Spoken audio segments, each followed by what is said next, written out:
Hello, the bill-paying hobbyist here. I'm Michael, back there is Ellie. We're using our hobbies and skill sets to pay down debt and to save up for a down payment on a house. By now, you've seen us make a few pens. After cutting a blank, there's always a little piece left over. Today, we're going to show you how to use that extra material to make something really cool and possibly put some extra cash in your pocket. We're out in the shop. I have my cutoffs that we're going to use to make some beads. Just like the pens, I have to find the centers, I have to drill the holes, put them on my lathe, and turn them. So Ellie, before we start, which one do you want me to turn first? Fire and ice. Fire and ice. All right, so we're gonna take fire and ice, find the center, drill the hole, and get it set up. So let's go over to the bench. Now we're at the bench, and we're going to find our center, just like our pens. We connect corner to corner, corner to corner, and where they intersect, that will be our center point.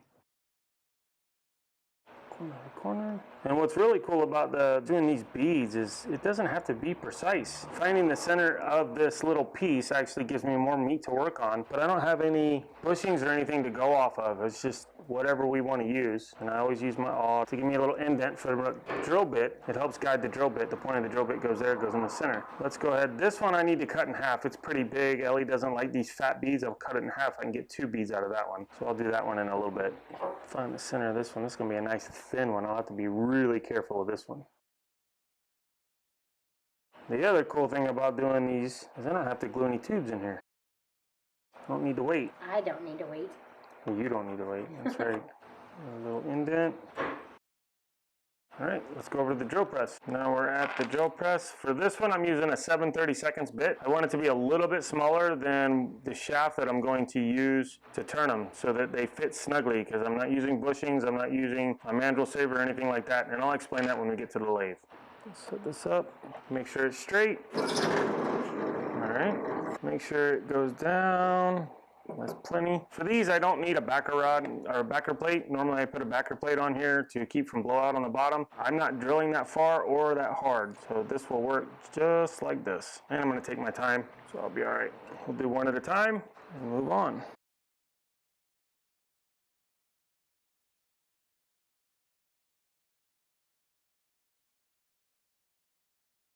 Let's go to the bandsaw, we'll cut this in half, and then we'll move to the lathe. Normally I would use my sled to cut this, however, look how close my fingers are to the blade.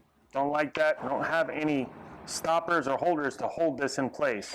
So I'm going to use my rib fence and some push blocks. Slide this over, eyeball it again. It doesn't have to be perfect. They're beads. I'll make it perfect when I turn it.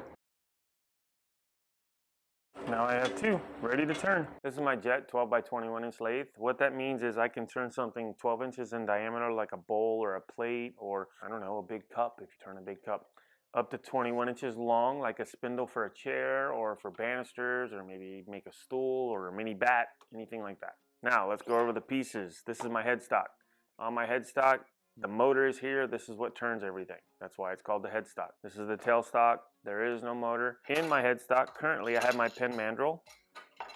It's a number 2 Morris with about an 8-inch long shaft, and it's about a 1/4 inch in diameter. On the tailstock, I have my mandrel saver. It does exactly what it says it's going to do. It saves my mandrel. It has a bearing inside. It spins freely, and it will turn when the headstock's turning. The reason I have this, and the reason it's called a mandrel saver, is it keeps the mandrel shaft from moving when I'm pushing on it and I'm turning something. If I don't have this here and it's out like this and I'm pushing on it, this is going to bend. It's going to get painful because this is going to start flopping around. It's going to fly off. It's going to hit someone.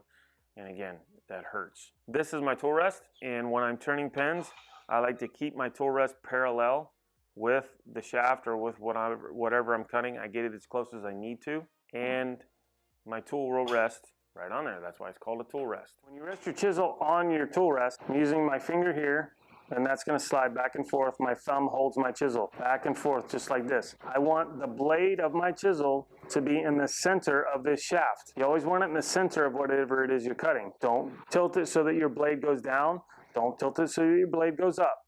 Keep it level and just go back and forth. Nice, easy, slow passes. This is the control center of my lathe. This is the digital readout. It shows me how fast it's turning per minute, revolutions per minute. This is my speed control knob, my power switch, and my directional switch. For turning pens, and since I'm on this side of the lathe, I keep it in forward. It can also go in reverse, but I keep it in forward. This is the power switch. This is a safety switch. If this safety switch is out, my lathe will not work. With the safety switch in, I'm going to turn it all the way down to the slowest speed, turn it on, and my lathe will turn at around 188 revolutions per minute. I can turn it all the way up, and it will turn up to around 3,650 revolutions per minute. When I'm cutting, I keep my arms in close, my elbows in tight, and I just rock back and forth, back and forth. I don't want my arms out here. I don't want to be spaghetti arms, because if I'm doing this, I have a wavy. Now, if you want to make a wavy blank, that's fine. But I don't like wavy blanks, so I keep my elbows in tight and I just rock back and forth, back and forth. For this application, we're not going to be using all of this. I do not need my tailstock or my mandrel saver, so I can just move that out of the way. Let's get my tool rest out of the way. Since we're doing beads, I'm going to remove this long shaft because, again, I don't want to be pushing on it, and the hole in my bead blank is just a little bit smaller than the shaft itself, so that means it's going to go on very tight, and I don't need all these spacers, and I don't need the compression of these two going together to hold it on there. I took an old shaft from an old mandrel that I don't use anymore, and I cut it down and I slide this in, tighten that up. Now, in order to do this, you need to make sure you have a mandrel, pen mandrel, that you can actually remove the shaft. Some of them are fixed and you can't do that. So pay attention if you're ever going to do this to what you get. So now that is not going to bend. I bring my tool rest in tight, and now I can start turning my beads. So we're going to put our fire and ice on here, and we're going to turn our first bead. Let's get that done. So I'm just trying to get a good amount of the blank onto the shaft so it doesn't fly off. Turn it all the way down and turn it on, and let's see. It's not very straight. And if you notice, that mandrel, the shaft actually is a little bit still bent. But that's okay, it's a bead. You'll never notice it. All right, there we go. I'm gonna cut this at about 2,800 RPM and take my time. Nice, easy passes. Now, since this is acrylic, I'm gonna stop every so often and let it cool down. This can get hot. When acrylic gets hot, it gets mushy and soft. If it gets too soft, there's nothing holding it on this side. But if it gets too soft, it's going to fly off. So then I'll go back to it. It doesn't take long. It's already cool.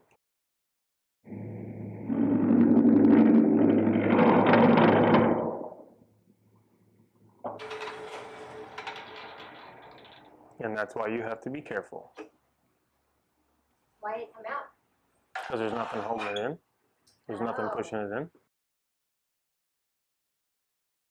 Also, keep an eye on your mandrel. You see that silver right there, that line right there? Keep an eye on it. Make sure it doesn't grow. If it gets bigger, that means this is backing out. Turn your lathe off immediately. Otherwise, this is going to go shoo that way. And in case you're wondering why I'm doing it this way instead of using the long shaft with the bushings to hold it in, doing it this way, I can get closer and polish all the way to the hole. It's a bead, and that's going to be visible, so I need to polish all the way to the hole. Otherwise, you're going to have this weird area, probably, a 1/16 of an inch that's not polished, and it's noticeable. So you want it fat? You know I like them skinty. I can't cut it now. Why can't you? What am I going to hold it with? Just like shave a little bit off of it. I'll do that with the chisel. You need to make it skintier. She wants it this thin. And like magic, the bead got thinner. Alright, so I'm round, and since I have that chip in it, I'm going to stop trying to cut. Otherwise, my blade's going to get caught on that chip, and it's going to make the whole thing blow apart. So I am just going to sand now with 180. Turn this down to about 1800. Same thing with the chisel. Sanding makes it hot too, so take your time.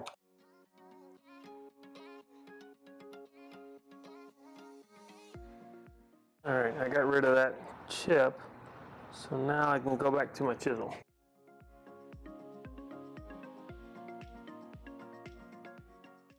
That's small enough?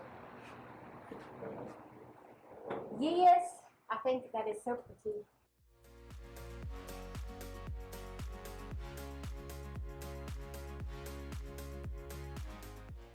Now I'm just shaping it. I'm just using a 180. Get a good shape to it. Now I'm going to get some 320. Oh, that's warm. I let it cool. Now I'm going to use some 320. Same thing. Just smoothing it out. It looks like a mini rollerblade wheel. It does, doesn't it? Now some 500.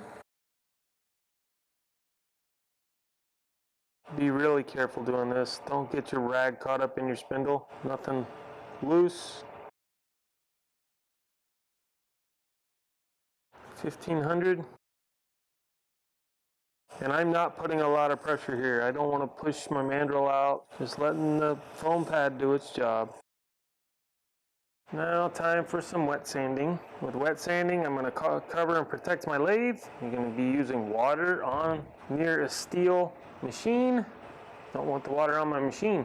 Using my micro mesh, it goes from 400 to 12,000 grit.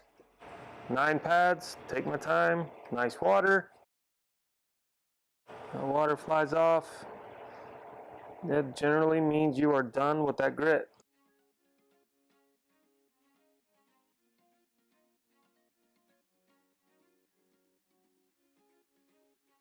My honey bear with some glass polish, very small bead, very little bit.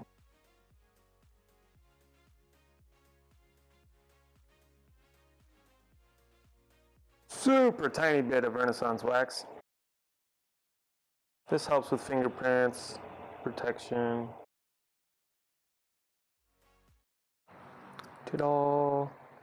Shiny, shiny. You know I love that one.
Pretty, pretty.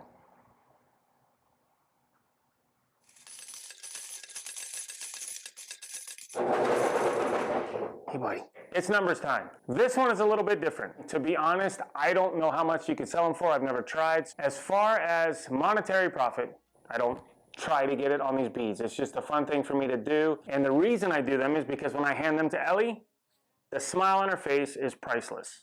So for me, our profit, my profit, is of the heart. And that's all I care about. It puts a smile on her face and it keeps us going, and it helps a lot. Thank you for watching. We hope you enjoyed it. We hope you learned something and maybe gave you some ideas on what to do with the extra material you have when you make your pens. We'll see you next week.